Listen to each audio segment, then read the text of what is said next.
সুপ্রিয় দর্শক, এবার নরেন্দ্র মোদীর রাতের ঘুম হারাম হতে চলেছে, কারণ বাংলাদেশ ভারতের সাথে যুদ্ধ করার ঘোষণা দিয়েছে। বাংলাদেশ প্রতিরক্ষা বাহিনীর প্রস্তুতি চলছে। বাংলাদেশের আকাশ সীমা আরও কঠোর হতে চলেছে, কারণ বাংলাদেশের আকাশ প্রতিরক্ষা ব্যবস্থায় যুক্ত হচ্ছে বাংলাদেশের নিজেদের তৈরি এয়ার ডিফেন্স মিসাইল। পাশাপাশি যেন অতি দ্রুত বিমান হামলা চালানো যায়, এজন্য ভারতের সীমান্ত লালগোয়া, লালমনিরহাট, কক্সবাজার সহ একাধিক জায়গায় চালু হতে যাচ্ছে কয়েকটি পুরনো বিমান ঘাঁটি।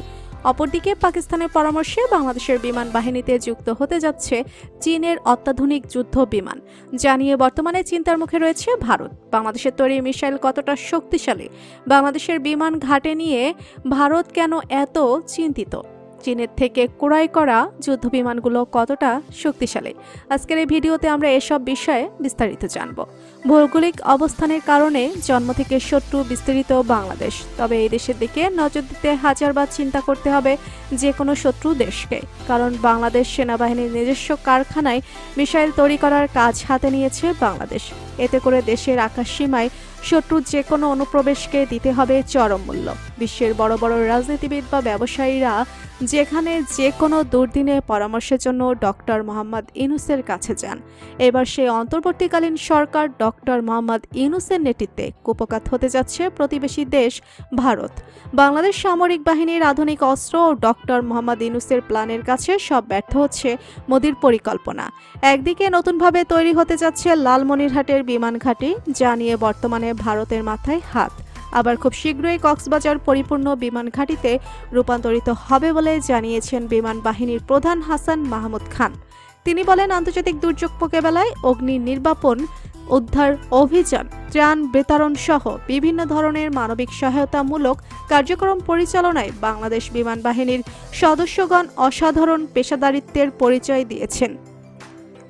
বাংলাদেশ বিমান বাহিনীর সদস্যগণ ভবিষ্যতে দেশের যে কোনো ক্রান্তি লগ্নে আরও বলিষ্ঠ ভূমিকা পালন করতে সক্ষম হবে। এছাড়াও সীমান্তবর্তী এলাকার আকাশী মা আরও সুরক্ষিত করতে অতি দ্রুত কক্সবাজারকে পূর্ণাঙ্গ বিমান ঘাঁটিতে রূপান্তরিত করতে হবে।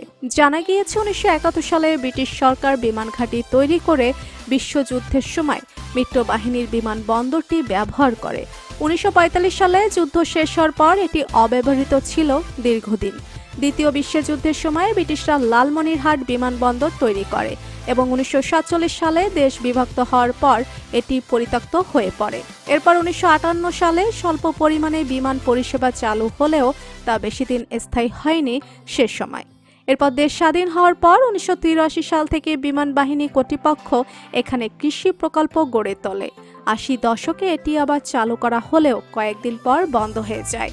এরপর 2019 সালে আবার এটি চালু করার উদ্যোগ নেওয়া হয়, কিন্তু এতে বাধা দেয় মোদী সরকার। এরপর শেখ হাসিনা সরকার পদত্যাগের পর এটি আবারও নতুন করে চালু হওয়ার গুঞ্জন শোনা যাচ্ছে। ভারত মনে করে লালমনিরহাটে বিমান ঘাঁটি তৈরি হলে যে কোনো পরিস্থিতিতে ভারতের অভ্যন্তরীণ স্থানে মিসাইল হামলা চালাতে হবে। 1 মিনিটও সময় লাগবে না বাংলাদেশ। তাই নরেন্দ্র মোদীর রাতের ঘুম হারাম হয়ে যাচ্ছে। এছাড়া 2017 এবং 2018 সালে তৎকালীন প্রধানমন্ত্রী বরিশাল এবং সিলেটে 2টি বিমান ঘাঁটি করার কথা জানিয়েছেন।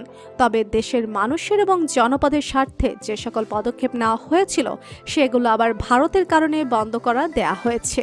একই সাথে বন্ধ করে দেওয়া হয় কুমিল্লা এবং ফেনীর বিমানবন্দর, যেখানে বহু বিমান লুকিয়ে রাখার বাংকার রাখা হয়েছে বলে জানা গিয়েছে। অপরদিকে বাংলাদেশ বিমান বাহিনীতে যুক্ত হতে যাচ্ছে চীনের তৈরি অত্যাধুনিক যুদ্ধ বিমান। ভারতীয় গণমাধ্যমগুলো বলছে, দাদা বাবুদের উত্তম মাধ্যম দিতে প্রস্তুতি শুরু করে দিয়েছে বাংলাদেশ প্রতিরক্ষা বাহিনী। তো বন্ধুরা, বাংলাদেশ যদি চীন থেকে আধুনিক যুদ্ধ বিমান ক্রয় করে তাহলে সেটি বাংলাদেশের জন্য কেমন হবে জানিয়ে দিন কমেন্ট করে। আর ভিডিওটি ভালো লেগে থাকলে একটা লাইক দিয়ে চ্যানেলটি সাবস্ক্রাইব করুন। ধন্যবাদ।